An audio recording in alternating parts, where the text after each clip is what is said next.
पर वन्य जीव अभयारण्य के नाम पर आदिवासी गांवों को उजाड़ा जा रहा है, कहीं पर माइनिंग खनन के नाम पर आदिवासी गांवों को उजाड़ा जा रहा है।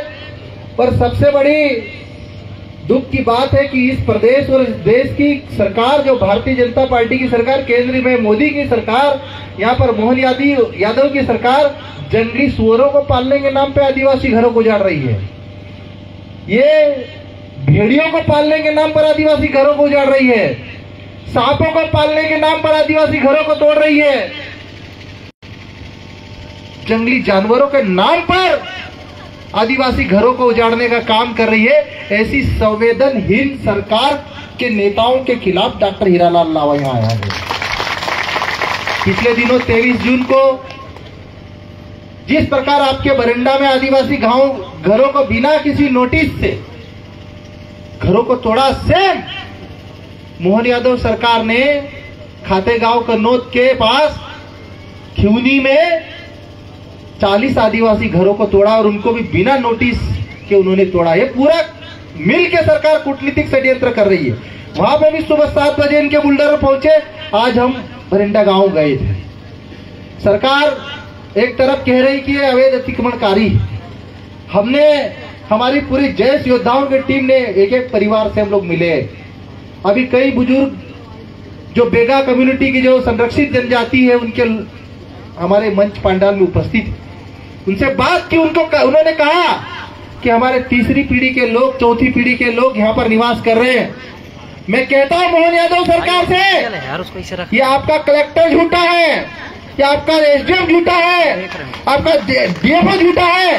बिना किसी जांच के, बिना किसी नोटिस के इन्होंने आदिवासियों के घर तोड़े, आदिवासी महिलाओं को मारा, आदिवासी बच्चों को मारा, पुरुषों को मारा। इनके ऊपर ST/SC एक्ट में तो FIR होनी चाहिए, साथ में ऐसी धाराओं में FIR होना चाहिए कि पूरा जीवन इनका जेल में निकलना चाहिए।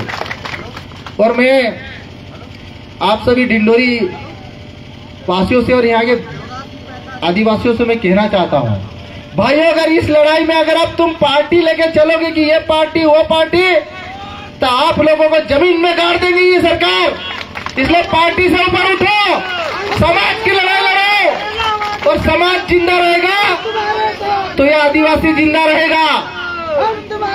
क्योंकि अगर यह समाज एकजुट नहीं होगा तो अभी आप लोगों को पता, आपके डिंडोरी जिले की घटना बता रहा हूं, 4-5 ऐसे गरीब आदिवासी जिनके पास BPL के कार्ड है और यहाँ के जमीन माफियाओं ने 1000 एकड़ उनके नाम पे जमीन खरीद ली। क्या है कि कलेक्टर को नहीं पता, क्या क्या SDM को नहीं पता, क्या सरकार को नहीं पता? ये सब मिलकर आदिवासियों को हटाने का षड्यंत्र कर रहे हैं मेरे भाइयों। इसलिए अभी भी वक्त है, आप सब एक हो जाओ तो बचोगे, पर अगर एक नहीं हुए, पार्टियों में बटे रहे, तो बड़े पैमाने पर आदिवासियों को यहाँ से हटाया जाएगा। और हमारे कुछ भाइयों ने कहा कि ये हाथियों को छोड़ रहे हैं, ये सच बात है कि इनका षड्यंत्र है। टोली की टोली में हाथियों को छोड़ रहे ताकि हाथियों के डर से आदिवासी भाग जाए। थोड़े दिन बाद आपको आपके जंगलों में, आसपास के गांव में शेरों चीतों को छोड़ेंगे। थोड़े दिन बाद आपके घरों के आसपास सांप छोड़ेंगे। ये आपको डराना चाहते हैं, आपको धमकाना चाहते हैं, लेकिन मैं आप लोगों को मैं भरोसा और विश्वास दिलाना चाहता हूं, आप लोगों की रगों के अंदर बिरसा मुंडा का खून है, टंट्या भील का खून है। आप लोगों ने 200 सालों के शासन में अंग्रेजों की गुलामी स्वीकार नहीं करी। आपके अंदर उन पुरखों का खून है, इसलिए डरने की जरूरत नहीं है, बस हमें लड़ने की जरूरत है। और कभी भी ये बोलते हैं कि ये जमीन हमारी, ये सरकारी जमीन है, मैं आप लोगों को बताना चाहता हूं कि जब भारत का संविधान नहीं बना था, देश आजाद नहीं हुआ था, उससे पहले भी आदिवासी इन जंगलों में निवास करते थे। संविधान बनने के बाद कानून बने, संविधान बनने के बाद नियम बने, लेकिन आदिवासी तो इस धरती पर हजारों सालों से रह रहे। तो तुम आदिवासियों के जंगलों पे कब्जा करने वाले कौन होते? लेकिन आप लोग अभी टुकड़ों में बढ़ गए हो। अभी हमारी बहुत सारे कुछ बहनें बोल रही थी कि आप लोग अलग अलग गौड़ में, देवताओं में, अलग अलग समूहों में, समुदायों में बढ़ गए हो। मैं आप लोगों को कहना चाहता हूं, अगर आप लोग एक नहीं हुए टुकड़ों में बटे रहे। तो मध्य प्रदेश की सरकार, ये भारतीय जनता पार्टी की सरकार अगले 5 सालों में मध्य प्रदेश के 2000 से ज्यादा आदिवासी गांवों को हटाने वाली परियोजनाओं के नाम पर, बांध परियोजनाओं के नाम पर, चाहे अलग अलग प्रोजेक्टों के नाम पर लगभग 2000 आदिवासी गांवों को हटाने जा रही है। और ये सिर्फ डिंडोरी मंडला तक सीमित नहीं है। धार, जालवा, बड़वानी, खरगोन से लेकर प्रदेश के प्रत्येक जिले के आदिवासियों से उनकी जमीन छीनने की कोशिश कर रही है। लेकिन आप लोगों को मैं भरोसा और विश्वास दिला रहा हूं कि डॉक्टर हीरा अलावा जब तक जिंदा है, खून का कतरा कतरा कुर्बान करूंगा, लेकिन आप लोगों की लड़ाई नहीं। संघर्ष करो, हम तुम्हारे साथ हैं। संघर्ष करो, हम तुम्हारे साथ हैं। साथियों, ये जो बरेंडा गांव में जिन अधिकारियों ने आदिवासी महिलाओं के ऊपर बर्बरता करी, जिन अधिकारियों ने, चाहे एसपी हो, कलेक्टर हो, एसडीएम हो, चाहे टीआई हो, सबके ऊपर एफआईआर होना चाहिए। और अगर नहीं एफआईआर करेंगे तो सिर्फ डिंडोरी नहीं, पूरे मध्य प्रदेश नहीं, देश के 10 राज्यों को लाके खड़ा करूंगा और हम लड़ेंगे इनके लिए।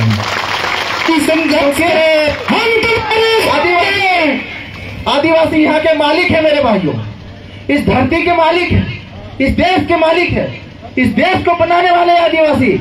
और ये आदिवासियों को अवैध बोल के आज जंगलों से बेदखल कर रहे, इनकी हिम्मत कैसे होती है? ये आप लोग डरो मत, लड़ो इन लोगों से, हम लोग आप लोगों के साथ खड़े हैं। ये तो अभी एक अकेला डॉक्टर हीरा अलावा 1000 किलोमीटर से आया है। जिस दिन मैं एक घोषणा करूंगा, जिस दिन एक अपील करूंगा, 10 राज्य के आदिवासी लाके खड़ा करूंगा, सिर्फ आप लोग ही। इसमें डरना नहीं किसी से। कि देश हमारा है, कि भारत हमारा है, और हम सब आपके लिए मिलकर लड़ने के लिए तैयार हैं। अभी जो 1000 एकड़ आदिवासियों की जमीन इन्होंने फर्जी तरीके से नाम करी, उसकी लड़ाई मैं विधानसभा में लड़ूंगा। ये जिन आदिवासियों को क्यूनी हो, चाहे भरंडा हो, जिन आदिवासी भाइयों के घर तोड़े, उनको एक आदिवासी को सम्मान समेत सरकार 50-50 लाख के मुआवजा दे, और नहीं देंगे तो हम लोग लड़ेंगे आप लोग। और हमारी बहनों ने कहा कि इन लोगों ने आप लोगों को डराया, आप लोगों को धमकाया, और 5-5 किलो का अनाज देके आपको खरीदने की कोशिश कर रही है। कितना? 5-5 किलो अनाज देकर आप लोगों का वोट बैंक लेने की कोशिश कर रही है। मैं आप लोगों को कहना चाहता हूं मेरे भाइयों, ये पूरी जमीन आपकी है, ये पूरा जंगल आपका है, और इस जमीन और जंगल के लिए आपको लड़ना पड़ेगा। ये 5 किलो अनाज में अगर आप लोग बिक गए तो कभी आने वाली पीढ़ी आपकी सुरक्षित और संरक्षित नहीं होगी। मैं आप लोगों से कहना चाहता हूं मेरे भाइयों, ये लड़ाई की शुरुआत है। ये धरना और आंदोलन सिर्फ पहला नहीं है, ये शुरुआत है। पर जब तक आप लोगों को अपना हक और अधिकार नहीं मिले, कानून बना, वन अधिकार कानून 2008 में लागू हुआ। कानून कहता है कि 13 दिसंबर 2005 से पहले जो भी इस जमीन पर निवास कर रहे हैं, जो भी 3 पीढ़ी से ज्यादा निवास कर रहे हैं, उन सबको व्यक्तिगत पट्टा तो मिलेगा और सामूहिक पट्टा भी मिलेगा। लेकिन ये सरकार ने हमारे आदिवासियों के लगभग 6 लाख पट्टे निरस्त किए। भारतीय जनता पार्टी सरकार कितने? 6 लाख पट्टे सरकार ने निरस्त करे, और 5 रुपए किलो अनाज में तुमको समझाना चाहती है। ये 1000 रुपए 1200 रुपए में लाडली बहना के खाते में डाल के तुमको समझाना चाहती है। ये सरकार आदिवासियों की जमीन छीनना चाहती है, और इस सरकार को बदलने के लिए मैं अकेला नहीं, सबको मिलकर लड़ना पड़ेगा। तो जमीन बेचेगी मेरे भाइयों, अगर आप लोग मिलकर नहीं लड़ोगे तो हमारी जमीन छीन लेगी मोहन यादव साहब। और आप लोगों को ये भी बता दो, ये जो आप लोगों के घरों के ऊपर बुलडोजर चलाया मोहन यादव सरकार ने, इसमें मनोज अग्रवाल जो पीसीसीएफ है, इसमें श्रीवास्तव जो पीसीसीएफ है, इन दोनों ने आदेश जारी किए थे। इन्होंने दोनों लिखित में आदेश जारी किए कि अवैध अतिक्रमणकारियों को जंगलों से बेदखल किया जाए। लेकिन सुप्रीम कोर्ट का आदेश है कि जिन लोगों ने समय पर दावे नहीं किए, जिन लोगों ने वन मित्र पोर्टल ऐप के माध्यम से अपने फॉर्म नहीं भर पाए, उनको एक मौका और दिया जाए, दोबारा सर्वे किया जाए, और उसके बाद ही किसी को बेदखल किया जाए। और ऐसी कोई सरकार, ऐसा कोई कानून नहीं बना जो ये कहता है कि भरी बरसात में आदिवासियों को घर तोड़ दो। अगर भरी बरसात में आदिवासियों को घर तोड़ा जा रहा है तो ये पूरे संविधान के खिलाफ है। और जिन अधिकारी जिला कलेक्टर, एसडीएम और इनके निर्देशन में तोड़ा जा रहा है तो ये पूरे संविधान के खिलाफ काम करने वाले अधिकारी है, संविधान को मानने वाले अधिकारी नहीं है। इनको संविधान में शेड्यूल 5 के अंदर विशेष अधिकार दिया गया है। अधिकारियों को जिम्मा सौंपा गया है कि तुम शेड्यूल 5 के पालन करवाओगे, आदिवासियों को सुरक्षा और संरक्षण दोगे। लेकिन भरी बरसात में अगर आदिवासियों के घर तोड़ रहे तो ये लोग दोषी है, ये लोग अपराधी है और इनके ऊपर सरकार कार्रवाई नहीं करे तो पूरे मध्य प्रदेश का आदिवासी एकजुट होकर इनके खिलाफ कार्रवाई कराना पड़ेगा। ये लड़ाई तो लड़ना पड़ेगा। अगर हम और आप नहीं लड़े लड़ाई तो ये जमीन जो हमारे पुरखों ने लड़के बचाई, बिरसा मुंडा शहीद हुआ आदिवासियों के लिए, टंट्या भील शहीद हुआ, गुंडाधूर शहीद हुआ और हमारे दादा हीरा सिंह नरकाम आप लोगों के लड़ लड़के पूरा जीवन उन्होंने समर्पित कर दिया। लेकिन अगर आप भी अगर नहीं जागे, एकजुट नहीं हुए तो हमारे जल जंगल जमीन और हमसे छीन ले जाएंगे। लेकिन मेरे भाइयों, आप लोगों को मैं कहना चाहता हूं, हीरा अलावा अभी विधानसभा के भीतर है और इस शेर दहाड़ेगा, आप लोगों के लिए लड़ेगा, आप लोगों की आवाज उठाएगा। और जब तक इनके ऊपर कार्रवाई नहीं होती, सरकार अगर इनको जमीन के पट्टे नहीं देती, मुआवजा नहीं देती, कार्रवाई नहीं होती, ये लड़ाई जारी रहेगी। ये धरना प्रदर्शन अभी शुरुआत है, ट्रेलर है, अभी पिक्चर में बाकी है। मेरे भाइयों, हम लोग पूरी योजना और प्लानिंग बना के लड़ेंगे।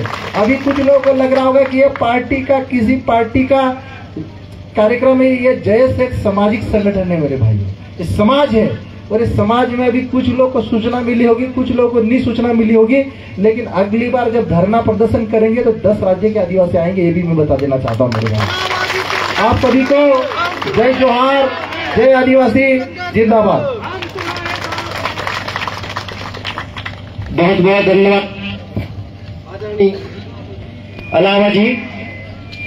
विचारों की कड़ी में मैं आमंत्रित करता हूँ, हमारे बीच डॉक्टर अशोक मस्तोले जी हैं, हम सबको संबोधित करेंगे। आदरणीय डॉक्टर अशोक मस्तोले जी। एक तीर एक कमान, आदिवासी एक समान, एक तीर एक कमान। आदिवासी एक समान। अभी